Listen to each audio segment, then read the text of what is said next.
Sometimes we can perceive a situation and we might think that a certain thing is happening, only then to be presented with a bit more information and realise that we completely got things wrong.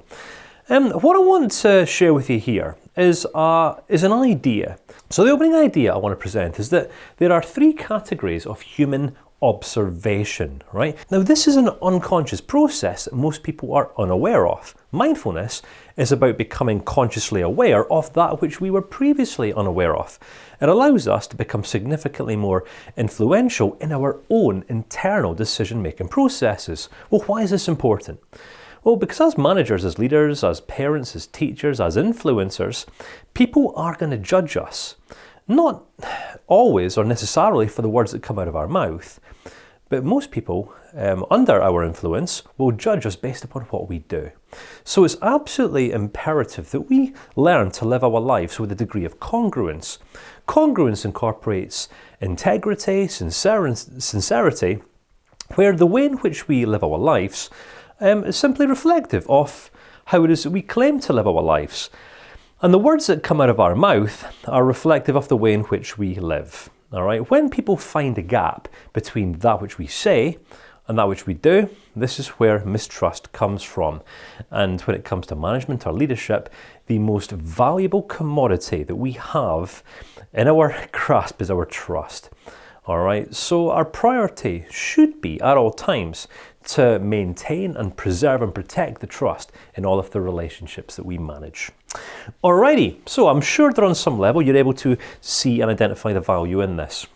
Distraction prevents us from seeing with a degree of depth, alright, and this is crucial.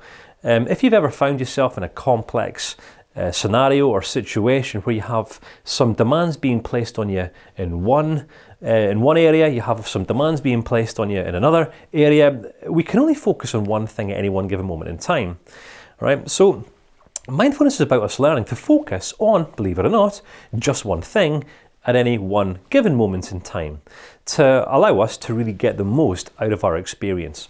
So when it comes to learning, taking this course, you might very well see this course with your eyes, you can hear it with your ears. There's a word here called doxa or doha. It's a Greek word which translated means to appear, to seem, to think, to accept. All right? So through this training, I'm going to say some things. And some of the things you might agree with, some of the things you might disagree with, some of the things you might not give any further thought to, and that's fine, right? If you just want an experience of viewing this course. It's a common belief, or it's a popular opinion, doxa, all right? We see things with our eyes. But seeing with our eyes isn't the only way that we see, all right? And this is a really important idea to understand because sometimes, right, we will see only through reason. Now, this is how I have historically made sense of life, how I've made sense of the world. The word theory derives from the Greek word theorin, all right, which means to look at and explain via rationale and via thinking. So what you might be able to appreciate here is that doxa, seeing with our eyes, involves a degree of mindlessness. Seeing is believing, if you've ever heard that saying. Well, seeing isn't always believing, because sometimes what we see might not always be reflective or representative of truth. This is another way that we see. It's another way that we can observe. It's useful that we don't get stuck in reason, and there's nothing wrong with reason. Reason's fine, but there is, I would propose, a more helpful approach that we can take, not just to learning, but also relating to people, to evaluating circumstances, situations, even those stressful ones, where we begin seeing with fascination. All right, it requires something else from us. There's a word there called horeo, right, from the word horao, which means to see with the eyes, but also with the mind, and to perceive, understand, and become acquainted with by experience. Because I reckon that at this stage of your life, you know what you know, but you also don't know what you don't know. And perhaps you might not yet see that which you can't see. So when we become fascinated with ourselves, not infatuated with ourselves, that's different, but fascinated with ourselves and also with life, we begin, I've found through experience, to see significantly more than that which we used to see when we were only looking through reason or seeing with our eyes. So when I'm presenting ideas, I want you to have a look and see, all right, what is actually happening here? What am I actually talking about? And what is the best response that you can give to the ideas presented? Because as I've mentioned, you can agree, you can disagree, you can like, you can dislike. Those are very low-level responses. All right, why? Because now we understand that we can see with fascination, we can seek to understand ideas, right? And this is what I'm proposing you strive to do throughout this training. So from here, once we are clear on what's actually happening, what's being presented, we then want to ask a secondary question. Why is this idea important? Why is this guy even talking about this? He's either wasting his time telling me this for no reason whatsoever, or he's telling me this idea for a specific purpose. What might his purpose be? And even if I do disagree or agree, all right, how ready here am I to have my outlook on life expanded?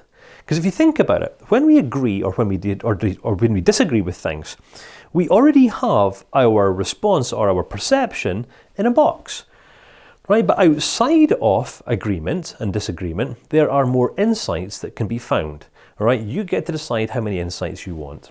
From here, we then need to ask a further question, which is about us now becoming significantly more reflective. Okay, so I might agree or I might disagree, I might like, I might dislike.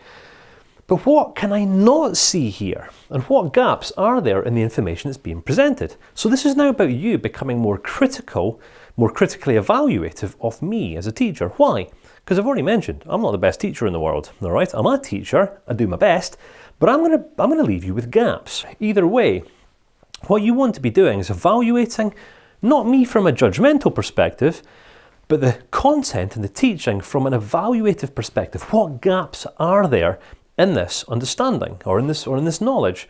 Because these are the gaps that you can fill, which means that what I get to do is complement that which you already understand by sharing with you ideas or information you perhaps didn't previously know. From here then, we have to respond again. Okay, so now if there are gaps that I can identify, what would be the most useful way for me to interpret this idea? If I say something that you don't like or something that you do like, that's fantastic. You're going to like it for a reason. You're going to dislike it for a reason. But what's the most useful way that you can interpret this concept that's being presented? Because as managers and as influencers, we're going to be presented with things and people and attitudes and behaviours that we like and dislike and agree with and disagree with all of the time. And it's not about whether we agree, disagree, like, dislike. It's how we respond. And this gives us a basis for making wise, well-informed, grounded responses. So how can I apply a useful interpretation of this knowledge in my life some way, right away, i.e. now, i.e. right now? So there's a gap. If you identify a gap and you're able to connect and link this gap with something that I just share, you're now considering the most useful way for you to interpret this idea, but now we're looking at how you might start to build this idea into your life.